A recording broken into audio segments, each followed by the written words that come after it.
ಯಾರ ಜೊತೆನೋ ಓಡೋಗೋದಾಗಲಿ ಅಫೇರ್ಸ್ ಇಟ್ಕೊಳ್ಳೋದಾಗಲಿ ಯಾವುದೂ ಮಾಡಿದ್ದಿಲ್ಲ. I was married to a person where I didn't find ಆ ಥರದ್ದು ಪ್ರೀತಿ ಆಗಲಿ ವಿಶ್ವಾಸ ಆಗಲಿ ಇದಕ್ಕೆ ಒಂಥರ ಬೆಲೆನೇ ಇದ್ದಿಲ್ಲ. I was really hurt. I don't know.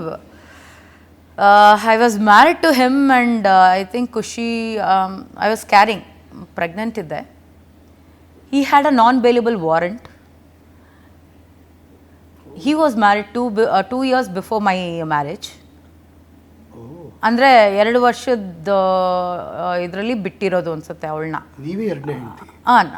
ಎರಡನೇ ಹೆಂಡತಿ, ಬಟ್ ಅದು ಲೀಗಲೈಸ್ ಆಗಿದೆಯೋ ಇಲ್ವೋ ಗೊತ್ತಿಲ್ಲ. ಅದನ್ನು ಓಡೋಗಿ ಮಂಗಳೂರು ಕುದ್ರೋಳಿ ದೇವಸ್ಥಾನದಲ್ಲಿ ಮದುವೆ ಆಗಿ ಅದು ಸರ್ಟಿಫಿಕೇಟಲ್ಲಿ ಇಬ್ಬರದು ಸಿಗ್ನೇಚರ್ ಇದೆ, ಪಂಡಿತ್ ಸಿಗ್ನೇಚರ್ ಇದೆ, ಎಲ್ಲ ಇದೆ. ಅದು ಇಡೀ ಪ್ರೂಫ್ ನನ್ನ ಹತ್ರ ಇದೆ.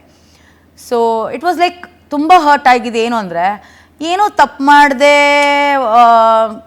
ಯಾವುದೂ ಅಲ್ಲಿವರೆಗೂ ಯಾವುದೂ ತಪ್ಪು ಮಾಡಿದೆ, ಯಾರ ಜೊತೆನೂ ಇದಿಲ್ಲದೆ ಮದುವೆ ಆಗಿ ಇಟ್ ವಾಸ್ ಅರೇಂಜ್ ಮ್ಯಾರೇಜ್ ಮಾಡ್ಕೊಂಡು ಅದಾದ ನಂತರ ಸಂದರ್ಭ ಆದ ನಂತರ ಎಲ್ಲರೂ ಬಾಬಿ ನಿಮ್ಗೆ ಹೇಳಬೇಕು ಅಂತ ಇದ್ದು. ಯಾಕೆ ಹೇಳಲಿಲ್ಲ?